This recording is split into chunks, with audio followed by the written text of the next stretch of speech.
Hi hello ಎಲ್ಲರಿಗೂ ನಮಸ್ಕಾರ. ಜ್ಯೋತಿ recipes Kannada YouTube ಚಾನಲ್ಗೆ ಸ್ವಾಗತ. ಇವತ್ತು ನಾನು ಒಂದು ಸಾಂಬಾರ್ ರೆಸಿಪಿ ಮಾಡಿ ತೋರಿಸ್ತಾ ಇದ್ದೀನಿ. ಇದು ಅನ್ನಕ್ಕೆ, ರೊಟ್ಟಿಗೆ, ದೋಸೆಗೆ, ಚಪಾತಿಗೆ ಎಲ್ಲದಕ್ಕೂ ತುಂಬಾನೇ ಚೆನ್ನಾಗಿರುತ್ತೆ. ಆಲೂಗಡ್ಡೆ ಮಸಾಲೆ ಸಾಂಬಾರ್ ತುಂಬಾನೇ ಸಿಂಪಲ್ ಆಗಿ ಮಾಡ್ಕೊಳ್ಳುವಂಥದ್ದು. ಸೇಮ್ ನಾವು ಚಿಕನ್ ಕರಿ ಹೇಗ್ ಮಾಡ್ತೀವಿ ಅದೇ ತರ ರುಚಿಯಲ್ಲಿ ಇರುತ್ತೆ, ಅಷ್ಟು ಚೆನ್ನಾಗಿರುತ್ತೆ. ಅದನ್ನ ಹೇಗ್ ಮಾಡೋದು ಅಂತ ಇವತ್ತು ತೋರಿಸ್ಕೊಡ್ತೀನಿ. ಅದಕ್ಕೂ ಮುಂಚೆ ನಮ್ಮ ಚಾನಲ್ಗೆ ಯಾರೆಲ್ಲ ಸಬ್ಸ್ಕ್ರೈಬ್ ಮಾಡ್ಕೊಂಡು ನೋಡ್ತಾ ಇಲ್ಲ, ಪ್ಲೀಸ್ ಸಬ್ಸ್ಕ್ರೈಬ್ ಮಾಡ್ಕೊಂಡು ನೋಡಿ, ಸಪೋರ್ಟ್ ಮಾಡಿ ಅಂತ ಕೇಳ್ಕೊಳ್ತೀನಿ. ಇಲ್ಲಿ ನಾನು ಒಂದು 3 ದೊಡ್ಡ ಸೈಜ್ ಆಗೋಷ್ಟು ಆಲೂಗಡ್ಡೆನ ತೆಗೆದುಕೊಂಡು ಅದನ್ನ ಚೆನ್ನಾಗಿ ತೊಳ್ಕೊಂಡಿದೀನಿ. ಅದರಲ್ಲಿರೋ ಮಣ್ಣೆಲ್ಲ ಹೋಗ್ಬೇಕು. ಈಗ ಇದನ್ನ ಸ್ವಲ್ಪ ದೊಡ್ಡ ಸೈಜ್ ಆಗಿ ಈ ತರ ಕಟ್ ಮಾಡ್ಕೊಳ್ತಾ ಇದೀನಿ. ಸಾಂಬಾರ್ ಮಾಡ್ತಾ ಇರೋದ್ರಿಂದ ಈ ತರ ಕಟ್ ಮಾಡ್ಕೊಳ್ಳಿ. ಪಲ್ಯ ಮಾಡೋದಿದ್ರೆ ಚಿಕ್ಕದಾಗಿ ಕಟ್ ಮಾಡ್ಕೊಳ್ಬಹುದು. ನೋಡ್ತಾ ಇದೀರಲ್ವಾ, ಇದನ್ನ ಚೆನ್ನಾಗಿ ತೊಳ್ಕೊಳ್ಬೇಕು. ನೀರಲ್ಲಿ ಸ್ವಲ್ಪ ಹೊತ್ತು ನೆನ್ಸಿಟ್ರೆ ಚೆನ್ನಾಗಿ ಮಣ್ಣು ಬಿಡುತ್ತೆ. ನಿಮ್ಗೆ ಸಿಪ್ಪೆ ಬೇಕು ಅಂದ್ರೆ ಸಿಪ್ಪೆ ತೆಗೆದುಕೊಳ್ಬಹುದು, ಇಲ್ಲ ಹಾಗೆ ಹಾಕಿದ್ರು ಚೆನ್ನಾಗಿರುತ್ತೆ. ಇಲ್ಲಿ ನಾನು ಒಂದು ಟೊಮೆಟೊ, ಒಂದು ಈರುಳ್ಳಿ ಸಹ ಕಟ್ ಮಾಡ್ಕೊಳ್ತಾ ಇದ್ದೀನಿ ಸಾಂಬಾರ್ಗೆ. ಒಂದು ದೊಡ್ಡ ಸೈಜ್ ಟೊಮೆಟೊ, ಒಂದು ಮೀಡಿಯಂ ಸೈಜ್ ಈರುಳ್ಳಿ ಎಲ್ಲ ಕಟ್ ಮಾಡಿ ರೆಡಿ ಮಾಡಿ ಇಟ್ಕೊಂಡು ಇವಾಗ ಇದಕ್ಕೆ ಮಸಾಲೆ ರೆಡಿ ಮಾಡ್ಕೊಳ್ಬೇಕು. ನಾವ್ ಯಾವ್ದೇ ಸಾಂಬಾರ್ ಮಾಡ್ಲಿ ಮಸಾಲೆ ಹುರಿದು ಮಾಡಿದ್ರೆ ಸಾಂಬಾರ್ ಟೇಸ್ಟ್ ಡಿಫ್ರೆಂಟ್ ಆಗಿರುತ್ತೆ. ಈಗ ಅದಕ್ಕೆ ನಾನು ಒಂದು ಪಾತ್ರೆ ಇಟ್ಕೊಂಡು ಒಂದು 2 ಚಮಚ ಆಗುವಷ್ಟು ಎಣ್ಣೆ ಹಾಕಿದ್ದೀನಿ. ಅಲ್ಲಿ ನಾನು 1 ಚಮಚ ಆಗುವಷ್ಟು ಜೀರಿಗೆ ಹಾಕಿದ್ಮೇಲೆ ಮೆಂತ್ಯ ಒಂದು ಅರ್ಧ ಚಮಚ, ಒಂದು ಕಾಳುಮೆಣಸು, ಉದ್ದಿನ ಬೇಳೆ ಒಂದು ಅರ್ಧ ಚಮಚ, ಚಕ್ಕೆ ಲವಂಗ, ಶುಂಠಿ ಬೆಳ್ಳುಳ್ಳಿ ಇದಿಷ್ಟನ್ನ ಹಾಕಿ ಫ್ರೈ ಮಾಡ್ಕೊಳ್ತಾ ಇದ್ದೀನಿ. ಆನಂತರ ಬ್ಯಾಡಗಿ ಮೆಣಸು ಒಂದು 3, ಒಂದು ಗುಂಟೂರು ಮೆಣಸು ಒಂದು 4, ಇದಿಷ್ಟು ಖಾರಕ್ಕೆ ಇದನ್ನ ಹಾಕಿ ಫ್ರೈ ಮಾಡ್ಕೊಂಡ ನಂತರ ಒಂದು ಈರುಳ್ಳಿ, ಒಂದು ಟೊಮೆಟೊ ಕಟ್ ಮಾಡಿ ಇಟ್ಕೊಂಡಿದ್ವಲ್ವಾ ಅದನ್ನ ಹಾಕೊಳ್ತಾ ಇದೀನಿ.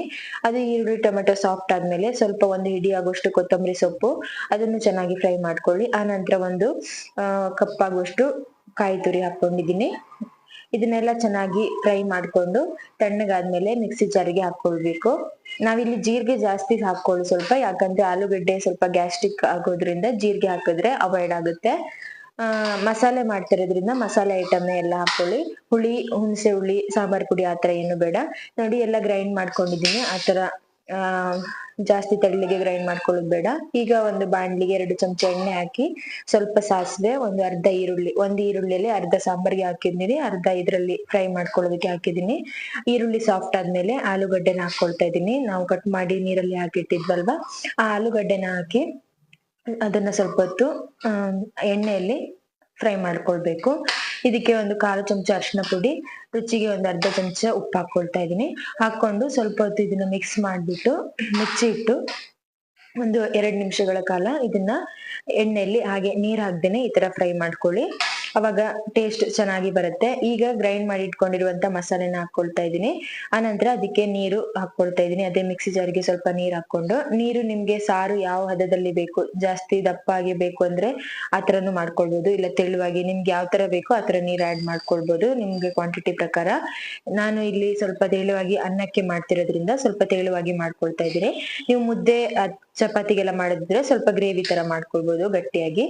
ಈಗ ರುಚಿಗೆ ತಕ್ಕಷ್ಟು ಉಪ್ಪು ಹಾಕೊಳ್ತಾ ಇದೀನಿ. ಉಪ್ಪು ಹಾಕೊಂಡು ಒಂದು 5 ನಿಮಿಷ ಈ ತರ ಕುದಿ ಬರೋದಕ್ಕೆ ಬಿಡ್ಬೇಕು. ಆಲೂಗಡ್ಡೆ ಬೇಯೋ ತನಕ ಕುದಿಸಿದ್ರೆ ಸಾಂಬಾರ್ ರೆಡಿ ಆಗೋಗುತ್ತೆ. ನೀವ್ ಇದನ್ನ ಯಾವ್ದೇ ತರ ರೈಸ್ ಆಗ್ಲಿ, ಚಪಾತಿ ಆಗ್ಲಿ, ರೊಟ್ಟಿ ಆಗ್ಲಿ, ಇಡ್ಲಿ ಆಗ್ಲಿ ಎಲ್ಲದಕ್ಕೂ ಚೆನ್ನಾಗಿರುತ್ತೆ. ಒಮ್ಮೆ ಟ್ರೈ ಮಾಡಿ ನೋಡಿ.